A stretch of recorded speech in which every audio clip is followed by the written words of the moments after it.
Welcome aboard. It's Captain G with HBG's Operation Barbarossa. It is the Soviet turn 12 recap.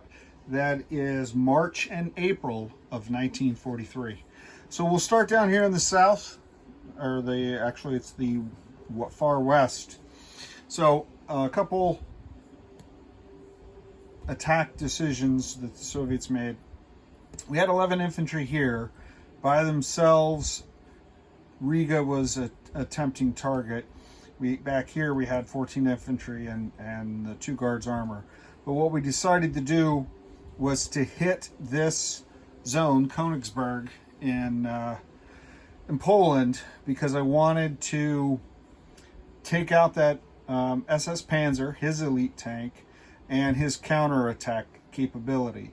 These infantry on their own aren't going to be much of a counterattack. And while he's got a lot of them, he's got a lot of guys punching at 2s, not any heavy hitters. So he does have supplies and he does have troops that could hit, but they can only move one zone in combat. They could move multiple in non-combat. So these guys are only at risk now by Riga.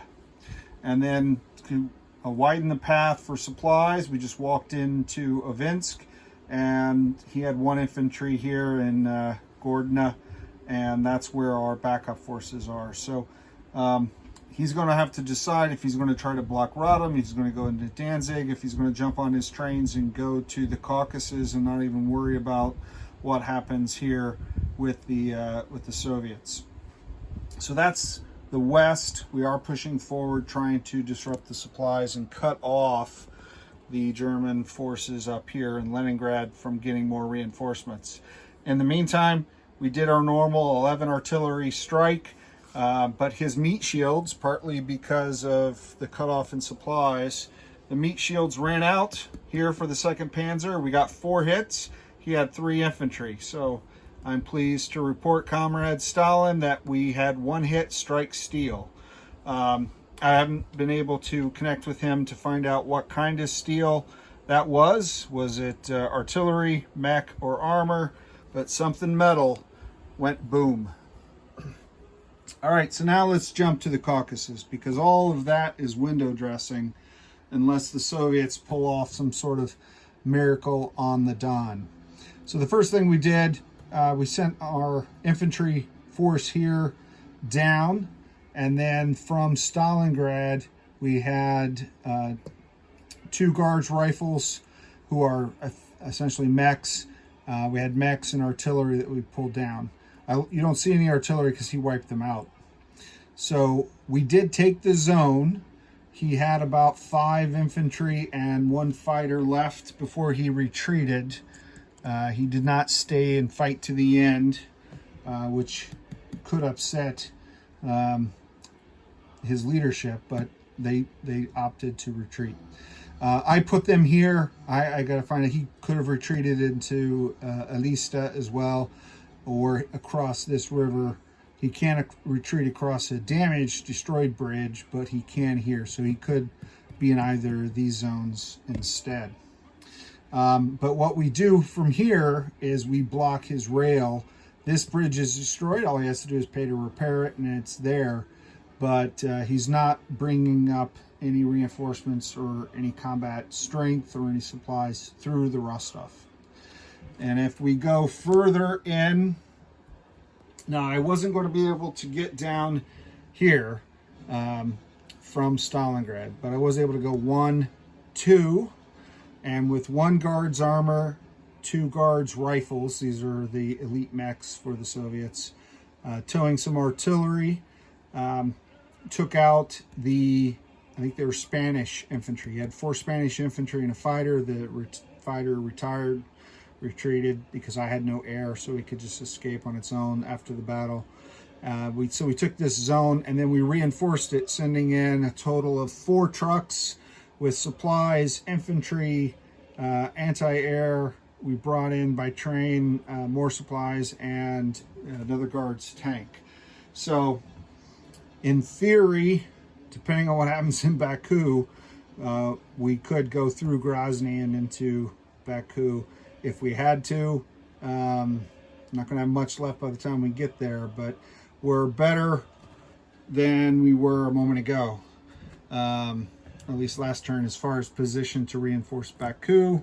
And the German forces here are getting kind of thin. He's really packed heavy. Let me pivot you so you can see.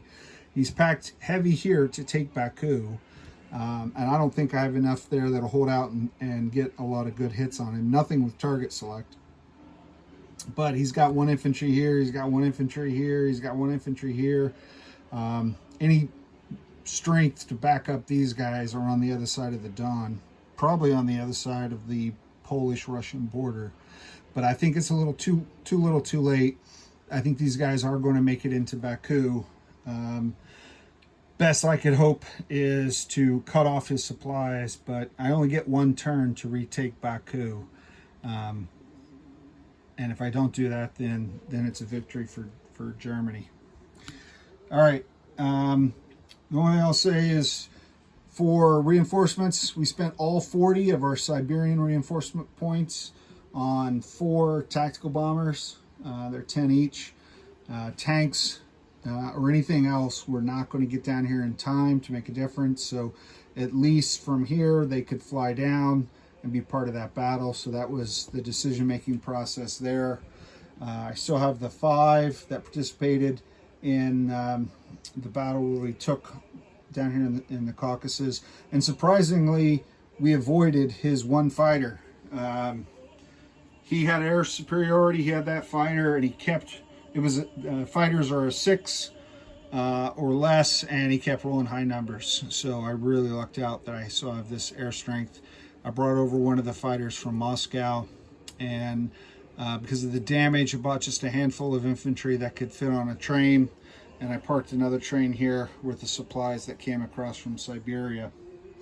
My medium bombers, because of his air corridor, I moved down here so they could possibly help cut off the supplies. Because if I'm able to pull a miracle out of my fuzzy sable hat in Baku and hold off, then the damage that I'm doing in Poland matters.